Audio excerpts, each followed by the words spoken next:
Hello everyone. आज ही हमारी second class है। ये सीटेट स्पेशल है, ठीक है। सीटेट के एग्ज़ाम के लिए है, यूपी टेट के लिए है। ऐसे जितने भी एग्ज़ाम है जिसमें एसएसटी पूछी जाती है, NCERT 6th, 7th and 8th, उन सभी के लिए ये वीडियो ज़रूरी है, तो अपने फ्रेंड्स के साथ ज़रूर शेयर करें। क्लास 6 चैप्टर 2 हिस्ट्री, ठीक है। अगर आपने चैप्टर 1 की वीडियो नहीं देखी है तो प्लेलिस्ट में जाकर चैप्टर 1 देख लीजिए। पढ़ते हैं। अतीत में कुछ पत्थरों के औजारों का प्रयोग इंसान के खाने योग्य जड़ों को खोदने हेतु तथा कुछ पत्थरों का प्रयोग जानवरों की खाल से बने वस्त्रों को सिलने हेतु किया जाता था। तो अब आप समझ गए होंगे कि जो पुराने ज़माने में पत्थर थे उनका प्रयोग दो चीज़ों के लिए किया जाता था। पहला तो औजार बनाने के लिए, ठीक है। उन औजारों का प्रयोग भी दो चीज़ों के लिए किया जाता था। कुछ पत्थरों का प्रयोग किसके लिए किया जाता था? कुछ पत्थरों का प्रयोग जो इंसान के खाने योग्य भोजन था उसको खोदने के लिए, ठीक है। और कुछ पत्थरों का प्रयोग किया जाता था वस्त्रों को सिलने के लिए, ठीक है। ये पूरा एनसीईआरटी में से पढ़कर ही मैंने लिखा है। सेकंड पॉइंट है, तो पहला पॉइंट मैंने क्या पढ़ा था और जो मैंने लिखा है, पहला पॉइंट था कि जो प्राचीन इंसान थे, प्राचीन काल में जो इंसान थे, उन्होंने पत्थरों का प्रयोग दो चीज़ों के लिए किया। पहली चीज़ तो थी उन्होंने जो है खाने के लिए किया, और दूसरा वस्त्र को सिलने के लिए। औजारों का निर्माण पत्थरों, लकड़ियों और हड्डियों से होता था। औजारों का निर्माण किस किस से होता था? लकड़ी, पत्थर और हड्डियां, यानी कि औजार हड्डी से ही बनाए जाते थे, लकड़ी से ही बनाए जाते थे और पत्थरों से ही बनाए जाते थे। अब आप के चैप्टर में कुछ काल आए थे, पुरापाषाण स्थल। जैसे पुरापाषाण काल आया था तो उसके कौन कौन से स्थल थे, कौन कौन सी जगहें थी? तो कुरनूल थी, भीमबेटका और हुसिंगी। ये तीनों जगह किसकी हैं? पुरापाषाण स्थल की। मान लीजिए प्रश्न आ गया कि इन निम्नलिखित में से कौन कौन सा पुरापाषाणिक स्थल है, तो ये तीनों थे, ठीक है। नवपाषाणिक स्थल कौन कौन से थे? हल्लूर, पेयमपल्ली, महागड़ा। कहीं कहीं पर इसको महागढ़ भी बोला गया है, ठीक है, लेकिन जो एनसीईआरटी है उसमें लिखा है महागड़ा। कोल्डी हवा, चिरान, मेहरगढ़, बुझहोम। ये सारे जगह किस काल में आई थी? तो नवपाषाण काल में आई थी। ये नवपाषाणिक स्थल हैं। और इन सभी कालों की एक विशेषता और है जो यहाँ लिखी है। इन सभी जगहों पर पुरातात्विदों को शुरुआती कृषकों, पशुपालकों के होने के साक्ष्य भी मिले हैं।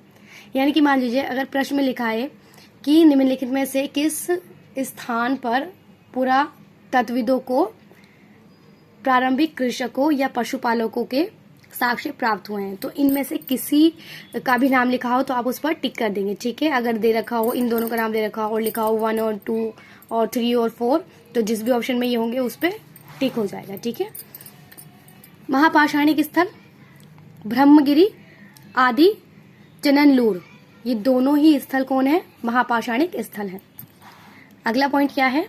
भीमबेटका आधुनिक कहाँ पर ही है? मध्य प्रदेश में। ये प्रश्न भी बन सकता है कि भीमबेटका अब कहाँ पर है, तो अब किसे कहा जाता है? मध्य प्रदेश को। इस पूरा स्थल पर गुफाएं मिली हैं, इनमें कई चित्र भी मिले हैं। भीमबेटका में क्या मिला है? गुफाएं मिली हैं और उसमें चित्र भी मिले हैं। राख के अवशेष कहाँ मिले हैं? कुरनूल स्थल से, ठीक है। अब आप बताइए कि कुरनूल स्थल क्या था? मैंने पहले बताया ना आपको, कुरनूल एक क्या था? पुरापाषाणिक स्थल था। और यहाँ से क्या मिला है हमें? राख के अवशेष मिले हैं, ठीक है। इसका अर्थ क्या हुआ? इसका अर्थ है कि पुरापाषाणिक काल में लोग आग जलाना सीख गए थे। तो इसका अर्थ क्या हुआ कि जो पुरापाषाणिक काल था उसमें लोगों को आग जलाना आ गया था। आरंभिक काल को पुरापाषाण कहते हैं, ठीक है। पुरापाषाण काल कहते हैं, ठीक है। आरंभिक काल को हम क्या कहते हैं? पुरापाषाण काल। यानी कि कहने का तात्पर्य ये है कि जो शुरुआती समय था उसको हम किस नाम से जानते हैं? तो उसे हम पुरापाषाणिक काल से के नाम से जानते हैं। अगला पॉइंट जो इस चैप्टर का इम्पोर्टेंट था वो ये था, पुरापाषाणिक काल को 3 भागों में बांटा गया है। अब जो पुरापाषाणिक काल था उसको 3 भागों में बांट दिया था। पहला आरंभिक, इसके आगे पुरापाषाणिक काल लगा लीजिएगा। आरंभिक पुरापाषाणिक काल, मध्य यानी कि मध्य पुरापाषाणिक काल, उत्तर यानी कि उत्तर पुरापाषाणिक काल, ठीक है। अब अगला पॉइंट है मध्य पाषाण काल में हमें पर्यावरणीय बदलाव देखने को मिलते हैं। अब जैसे प्रश्न आ गया कि आपको किस काल में पर्यावरणीय बदलाव देखने को मिले और ऑप्शन में हुआ मध्य पाषाण काल, तो आप इसी को टिक कर देंगे। लघु पाषाण काल के पाषाण औजार छोटे होते थे। देखिए लघु का मतलब ही होता है छोटा और पाषाण का मतलब है पत्थर, तो जाहिर सी बात है इस काल के जो पत्थर हैं वो छोटे रहे होंगे, इस कारण इसे लघु पाषाण काल कहते हैं। ठीक है सर, प्रथम पालतू बना जानवर कुत्ता था। आज के युग में तो हम बहुत सारे जानवर पालते हैं, कुछ कुछ तो इतने शौकीन हैं जानवर पालने के कि वो शेर को भी पाल रहे हैं। आप जैसे कि अगर कोई इंस्टाग्राम फेसबुक वगैरह चलाता होगा तो उस पर आप लोग वीडियोस देख ही सकते हैं। परंतु जो सबसे पहला जानवर पाला गया था वो था कुत्ता। ठीक है, कुत्ता पाला गया था। अब जिस तरीके से सबसे पहली चीज जो पाली गई थी वो था कुत्ता, अब ऐसे ही जो सबसे पहली चीज उगाई गई थी वो क्या था, गेहूं और जौ। ठीक है, उगाई गई वस्तुओं में सबसे पहली वस्तु गेहूं और जौ। अगर आपसे ये भी पूछा जाए कि गेहूं और जौ में से क्या था, तो गेहूं था। ठीक है, एनसीईआरटी में गेहूं ही दिया है तो आप गेहूं ही याद करिएगा। पालने वाले जानवरों में पहला जानवर कुत्ता तथा बाद में भेड़ बकरी है।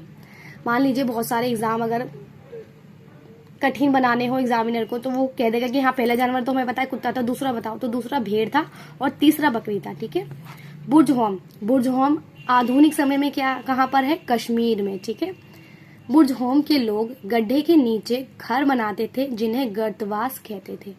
अब मान लीजिए प्रश्न आ जाए कि गर्तवास उसे कहते हैं जो छत के ऊपर घर बनाए जाते हैं, तो ये गलत होगा। गर्तवास किसे बोलते हैं, जो घर गड्ढे के नीचे बनाए जाते थे उसको गर्तवास बोलते थे। मेहरगढ़ में ऐसी कब्र मिली है जिसमें मरे हुए इंसान के साथ मरी बकरी भी रखी गई है। इसका अर्थ है उस समय के लोगों का विश्वास था कि मृत्यु के पश्चात भी एक जीवन है। जो मेहरगढ़ है वहां से क्या मिली है, कब्र, और बहुत ही यूनिक कब्र है वो, क्योंकि उसमें जो मरा हुआ आदमी था उसके शव के साथ, उसकी लाश के साथ क्या दफनाया हुआ था, एक मरी हुई बकरी। क्योंकि वहां से लोगों का विश्वास था कि जो मरे हुए इंसान है मरने के बाद भी उनको एक जिंदगी मिलती है जिसमें उन्हें ये खाने की पीने की जरूरत पड़ेगी। ठीक है, ये जो कब्रें हैं ना ये बहुत सारे हमें साक्ष्य प्रदान करती हैं। फॉर एग्जाम्पल हम उदाहरण ले लें कि एक कब्र में बहुत सारे सोने चांदी के आभूषण रखे और एक कब्र में बिल्कुल एक सिंपल सा लोहे का मान लीजिए हार रखा हुआ है, तो क्या पता चलेगा इससे, यही पता चलेगा ना कि जो सोने चांदी वाली कब्र है वो इंसान अमीर रहा है और जो लोहे का मिल गया वो गरीब रहा है। हालांकि उस समय लोहा किसी को नहीं पता था, लोहा तो बाद में जाकर पता चला लोहे का प्रयोग। ठीक है, लेकिन मैं जस्ट एग्जांपल बता रही हूँ। चलिए अगला देखते हैं। नहीं, अब हमारा जो सेकंड चैप्टर था वो यहीं पर ही खत्म होता है। जो थर्ड चैप्टर है वो मैं आपको थर्ड वीडियो में कराऊंगी। ठीक है, नेक्स्ट क्लास में कराऊंगी। तो वीडियो अच्छी लगी हो तो लाइक करिएगा, सब्सक्राइब करिएगा चैनल को।